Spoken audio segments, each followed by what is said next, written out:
Hi friends, welcome to my channel. ఈరోజు నేను నెయ్యి ఎలా చేసుకోవాలి, ఒక వారం రోజులు పాల మీది మీగడైనా తీసుకోవచ్చు, లేకుంటే పెరుగు మీది మీగడైనా తీసుకొని వారం రోజులు ఫ్రిడ్జ్లో పెట్టుకోవాలి. పెట్టుకున్నాక ఆ మీగడని మొత్తం మిక్సీలో వేసుకొని కొన్ని వాటర్ పోసి మిక్సీ పట్టుకోవాలి. మిక్సీ పట్టుకున్నాక మంచిగా పైగా గడ్డలాగా ఇట్లా వస్తుంది.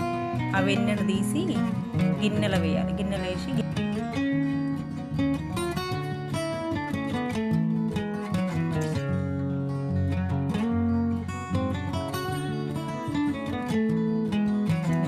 వేడి చేసుకోవాలి.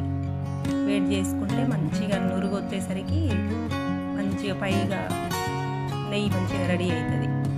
నెయ్యి మంచి స్మెల్ రావాలంటే ఒక యాలకులది ఇలాచి పొడి కొంచెం వేసుకోవాలి. వేసుకొని మరిగించుకుంటే మంచిగా నెయ్యి రెడీ అవుతుంది.